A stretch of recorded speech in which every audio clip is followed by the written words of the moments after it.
আজকে আমি আমার লাউ গাছের কাছে চলে গেলাম। দেখি অনেকগুলো লাউ লেগে আছে। একদমই অনেকগুলো লাউ আমার গাছে লেগে গেছে। লাউগুলো খেতে খুবই ভালো লাগে। লাউ গাছের অবস্থাটা খুবই বাজে, খুবই খারাপ। তারপরে অনেকগুলো লাউ এভাবে লেগে আছে। এই লাউ গাছে কোনো সার ব্যবহার করা হয় নাই। তাই লাউগুলো খেতে এতটা ভালো লাগে। তো এখানে ৮-১০টা মতো লাউ লেগে আছে। তো তারপর আমি কয়েকটা বেগুন গাছ লাগাইছিলাম। তো সেখানে অনেকগুলো বেগুনও লেগে আছে। আমি সেখান থেকে কয়েকটা বেগুন তুলে নিব। আমি বেগুনটা তুলে রেখে তারপর আমার মেয়েটাকে নিয়ে আমি স্কুলে চলে যাব।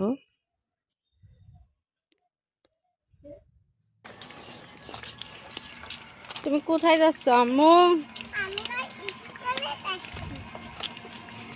এদিক দিয়ে যাও।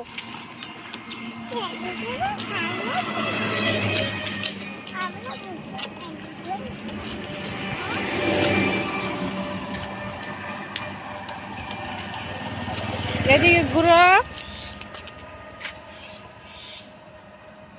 তো আমি আমার মেয়েকে নিয়ে স্কুলে চলে যাচ্ছি। তো রাস্তায় অনেকটাই গাড়ি চলাচল করতেছে। তো তো রাস্তায় একটা ফুল গাছ ছিল। তো এখানে ছোট ছোট অনেকগুলো ফুল লেগেছিল। তাই মেয়েটাই বায়না করছিল আমি ফুল ছিঁড়বো বলে। তাই কয়েকটা ফুল এখান থেকে ছিঁড়ে নিচ্ছে। তো আমি স্কুলটা পেয়ে গেছি।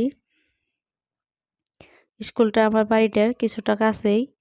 তো আমি স্কুলে মেয়েটাকে নিয়ে চলে আসলাম। আমি 2 ঘন্টার মতো স্কুলে রেখে তারপর আমি ওকে নিয়ে আবারও বাড়িতে চলে যাব 2 ঘন্টা পর।